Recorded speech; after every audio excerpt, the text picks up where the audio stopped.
We all have hopes and dreams. For a moment, stop and ask yourself, what is one of your goals? Allow yourself to dream for a moment. Let your mind roam. As the Reverend Robert Schiller asks, what would you do if you knew you couldn't fail? You've just done what all successful people do. You've set goals, thought about what you could do, or daydreamed. All of history's great artists and writers have come up with their best ideas while thinking. Einstein thought about riding a beam of light and shining a torch across another beam to come up with his theory of relativity. Before he built it, Tesla could make a perfect plan for a machine in his mind. All of these artists, Michelangelo, Goethe, Mozart, and Walt Disney, used daydreaming or reverie as a way to get ideas. It was a form of self-hypnosis or directed images that they were using. Why is it so important, though? Things have to happen in the made-up world first, before they can happen in the real world. Take a moment to look around you. There was a time when most of what you see was just an idea. A lot of positive thinking will help you reach your goals. You need to change the way you think in order to change your life. This creative task of making goals is something we all need to do. It's important to have goals. He wrote Man's Search for Meaning, a famous book by the famous psychologist Viktor Frankl about his time in a concentration camp during World War II. He looked into why only 1 out of every 28 people survived. It struck him that the people who made it through were not always the best, healthiest, or smartest. He thought that most of the people who lived had a reason to live, a goal. They kept going because they had goals. If your mind has a goal, it can concentrate and move in the right direction until it gets there. Your energy is lost if you don't have any goals. Some people say, you get back what you put out in life. Well, if you put out uncertainty, all you'll get back is half-baked results. Reverend Robert Schiller also says, failing to plan is a plan to fail. One way to change that is to set goals. Most people's goals are simple, like to get through the week. They don't take the time to plan the kind of life they really want. A lot of people just do what everyone else does. Not even 3% of Americans write down their goals. They don't try to make their own fate. They make mistakes in life, relying on chancy and questioning why they feel bad. Going out in a boat without a handle and having the waves throw you around is like that. It's possible to end up anywhere instead of going in the way you want to go. Most people don't stop to write down the really important things they want in life. They just spend too much time making lists for the store. Setting goals is one way to get ahead of the others. Don't forget to think about the future, because that's where you'll spend the rest of your life. We need something to work toward as people. There's a big part of every motivating speaker's message that talks about how important goals are. You may have heard some of what I'm going to say before. The most important difference is that we're going to help you put those goals into your unconscious mind, which will make them easier to reach. Motivational speakers often tell you what to do and then expect you to do it. We will, however, use the powerful techniques in the positivity system to help you figure out what you really want and then put that into your mind so you can focus on it like a laser beam. You are in charge of your life and can steer it in any way you choose. A goal gives you a reason to do something and a way to get there. Your mind needs that. You could say that the mind is like a heat-seeking rocket. Its goals are the things it wants to hit. So how are you going to reach your goals if you don't know what they are? If you can't see the object, you can't hit it. You should know this because you may run into problems along the way to your goals, just like an airplane has to fix and change direction to get where it's going. That's why it's important to keep getting feedback and making changes to stay on track. These things, your direction, your energy level, the edge of your limits, what drives you, and finally, what makes you successful, are all affected by your goals. It's even easier to say this. You always get more of what you focus on. This is a main idea of the happiness method. This could work in a good or bad way. Some people, for instance, spend all of their time thinking of ways to avoid being overweight. But that's not good because you have to think about something in order not to think about it. Do you do something different when I tell you to try not to think of elephants? They, the word, or something linked to them, make you think of them. What are those people thinking when they ask themselves, why am I so fat? How can I not be fat anymore? Fat, and making that bad idea stronger. Remember that from now on, you should always say what your goals are. For instance, what is the easiest way for me to lose weight? Someone who is sad is always aware of what they don't want, which is something I've always seen in them. They don't like either of these things. They think about what they don't want instead of what they do want for a long time. And do you know what happens to them? To be successful, you need to keep your mind focused on what you want. By doing this, you train your mind to attract more of that thing. However, goals aren't just about getting things or becoming famous. Yes, it's important to reach your goals, but what's more important is what you learn and how you grow as a person along the way. In the same way that going to college isn't just about getting a degree, it's also about making friends, trying new things, and developing new ways of thinking about the world. That is, the trip is just as important as the destination. Most of the time, what you become is more important than what you achieve. This is because when you work toward a goal, the goal grows you. Kennedy discussed the possibility of landing a man on the moon in the 1960s. This decade, he told the people of the United States, "We choose to go to the moon and do the other things, not because they're easy, but because they are hard, because that goal will serve to organize and measure the best of our energies and skills." Interestingly, many scientific discoveries that had nothing to do with the space program happened because of it. During one of my classes, a man told me that his goal was to have a big house with a pool, a big car, a boat, and a family that looked happy. He looked confused when I asked, "But what about you?" His question was, "What about me?" Suddenly, he saw that he wasn't there. I asked him, "Are you going to work yourself to death to get more things for your family?" He replied, "Sure." This made him feel so much better.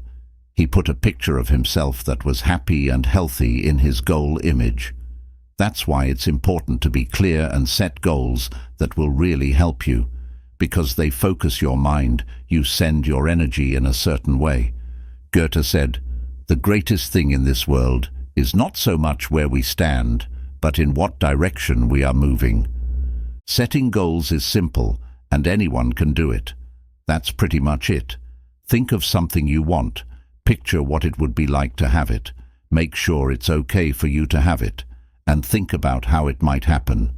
Then, keep your mind on that goal every day.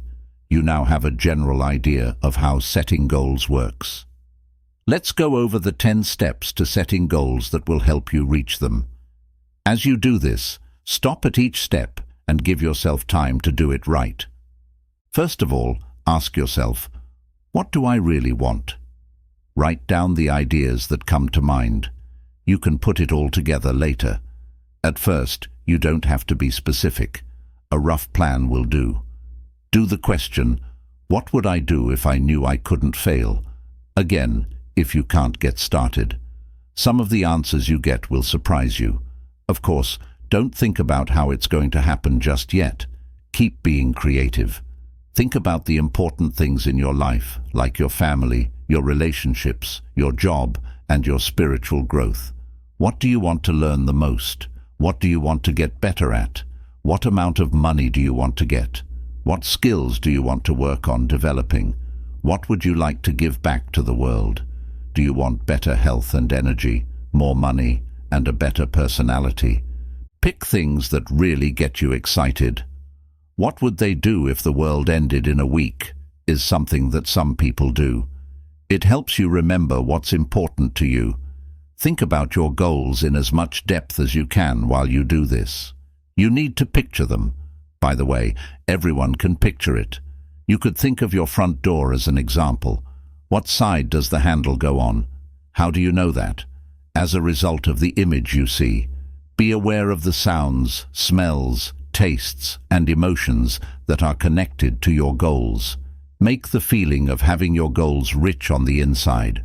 Remember that your thoughts have a lot of power. For instance, thoughts come from money, not the other way around. People like Einstein and Disraeli said that imagination is more important than information, and that imagination runs the world. Now stop, finish the exercise, and then start it again when you're done. Step 2. Set priorities. Now for step 2. Next, set priorities. Figure out what your most important goals are. What are your 3 most important goals? Now is the time to look them all over and pick out the most important of your 3 goals. Make a list right away, and don't do anything else until you get to step 3 of this. Third step, values. I want you to picture yourself having reached one of your goals and ask yourself, what will having this goal give me? This is what you need to do to get to the heart of what really drives you and find the values that support your goals. When one of our beliefs is broken, it shows us what those values are. Say someone isn't loyal to you. That's because you value loyalty, which is why you were upset. What you value tells you what's important to you. I remember that at one of my workshops, a man said that making money was his main goal. So I asked him, what would that give you? He thought about it and imagined having a lot of money. It'll make me feel safe, and people will respect me, he said. To him, safety and respect were very important. They were his values. You already know that it's easy to make people feel good, like security and respect in this case. He used some of the techniques for happiness to feel safer and more confident in himself, and the money started coming in very quickly. So, when you ask yourself, what's important about a particular goal? What will reaching your goal do for you? Specific words or phrases will come to mind, such as safety, accomplishment, making a difference in life, or something else that is unique to you. Because any goal you have is really just a way of achieving your values, the words you choose will represent your values and what's most important to you in life. Because they want to make the world a better place, some people want to help other people. Because they respect human achievement, another person may have a dream of getting an Olympic medal. Let's find out what you value right now. Imagine that you have reached one of your goals. See what you'll see, hear what you'll hear, and feel good. Now ask yourself, what will this goal give you? What's important to you about this goal?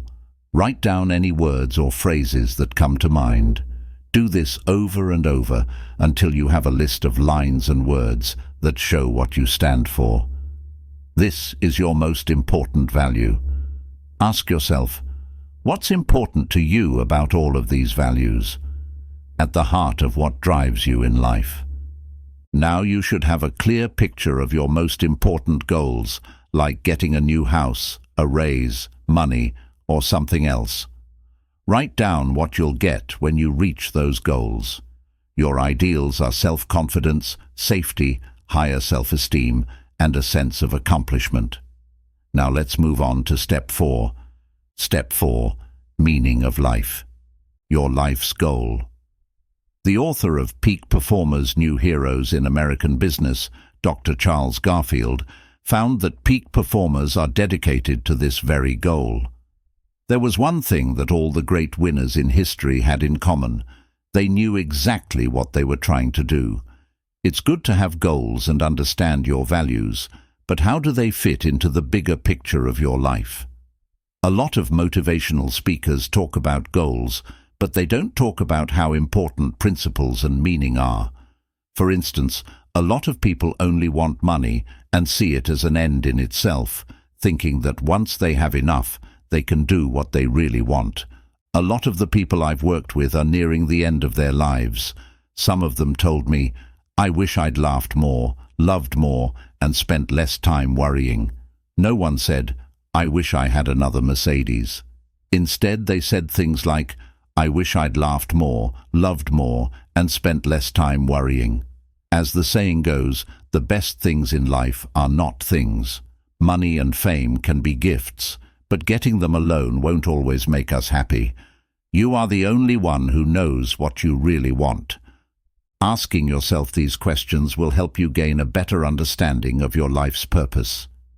Steven Spielberg decided that telling stories was what he wanted to do with his life. He does this with pictures. Martin Luther King worked as a pastor. His goal in life was to be an example for millions of people to follow.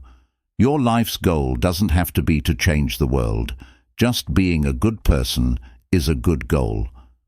Fifth step, how will you know? How are you going to know when you've reached your goal? A lot of people don't know because they don't have a regular way to check if they're on track or not. The answer is easy. Be clear and have a way to check that what you say is true. You need knowledge that comes from your senses. When you reach your goal, what will you see? What are you going to hear? How are you going to feel? What will you taste and smell?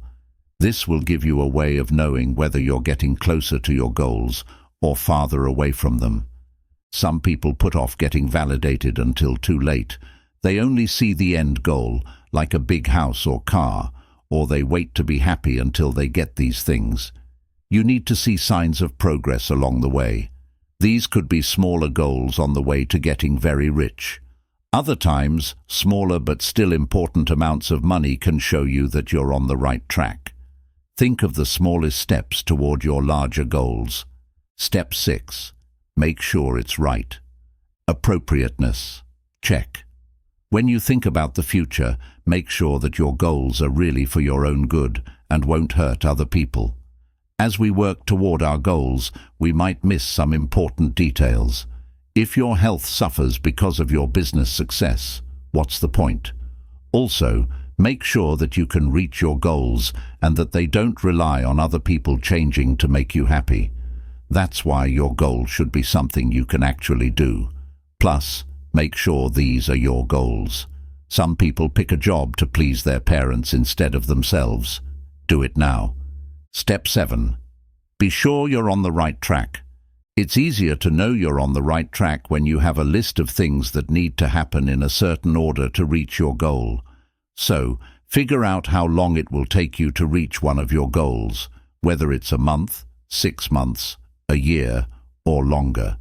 Then, start with your end goal, the big house, the car, or something else, and work backwards to find the big steps you need to take to get there.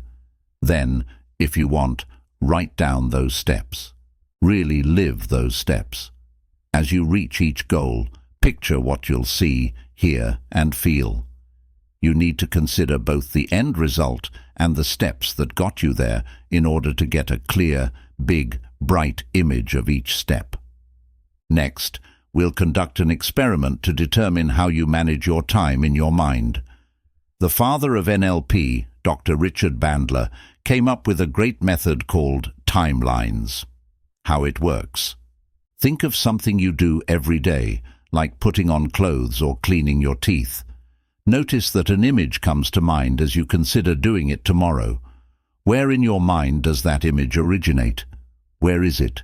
Is it in front of you, to the left, or to the right?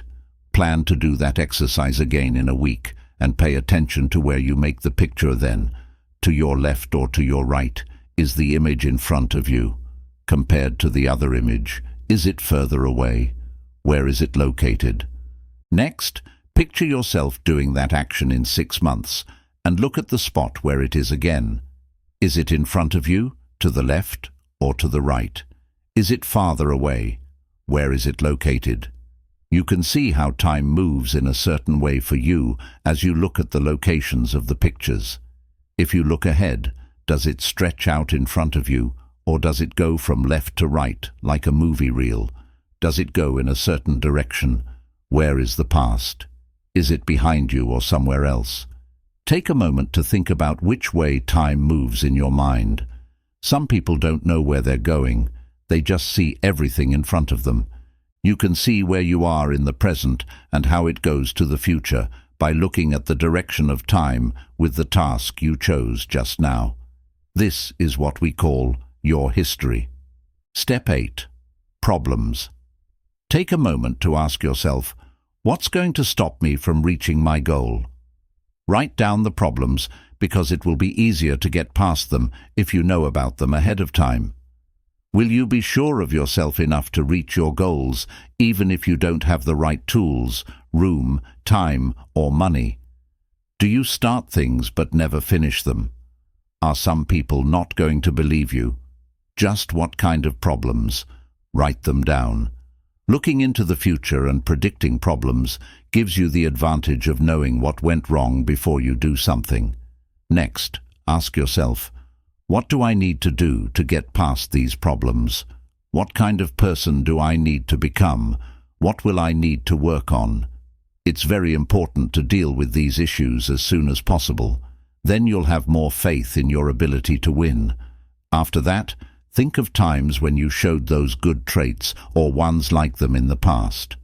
Or think about what your life would be like if you had those traits. In the case of confidence, for example, picture what it would be like to be completely sure of yourself and full of hope. Then think about how you would go about achieving one of your goals. Take notice of how your mood changes and how that changes how you act.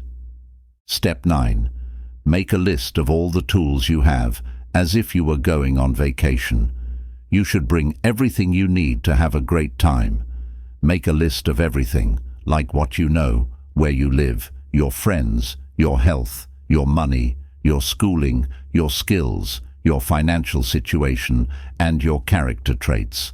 A telephone can let people all over the world talk to each other, and transportation or easy access to it can make it possible to go almost anywhere. What tools do you have or could you get? Do not continue with the rest of this until you have made a list. Step 10. Make your ideal day. Now that you have all of your goals, make your ideal day. How does it begin? Think about the types of people you hang out with, the places you visit, the things you own, and how good you feel. Go into great depth about it. You are creating when you do this, so do it right. Make it feel great when you do it. Have a great day. What kinds of things show you how powerful you are? Like Tesla, plan your perfect day down to the last detail. Make it clear to your unconscious mind what you want. Remember that everything that happens in your life starts as a thought in your mind. Good job. You've just made a big step forward by choosing your own fate. I asked myself many years ago, where will I be in 5 years if I keep going in the same direction? I was shocked to find that I wouldn't be happier mentally, personally, or financially. I'd be a little older, a little more scared, and living day to day. For that reason, I did what you did and asked questions. The effects were truly amazing. The next thing I knew, I felt better. Then, just as we will do later in this radio program, I practiced in my imagination, having what I wanted. I had a lot more energy all of a sudden, and my earnings got a lot better. In more than 42 countries, people knew who I was. Rock stars, movie stars, and even kings wanted to work with me. Then I started to attract the kinds of people I'd always wanted to. I'm amazed at how much money there is in the world every time I walk down the street. There wasn't anything there before, but look at how much there is now. That brings us to the next golden rule of success. All great players practice mentally. In other words, they keep picturing the game, race, or event going exactly how they want it to in their imaginations. The way it works is simple. Your nervous system can't tell the difference between a real event and a detailed imagination. That's the reason why easy things like thinking positively don't work. Being positive and telling yourself every day I get better and better, might not help. If you tell your heart, beat faster, it won't.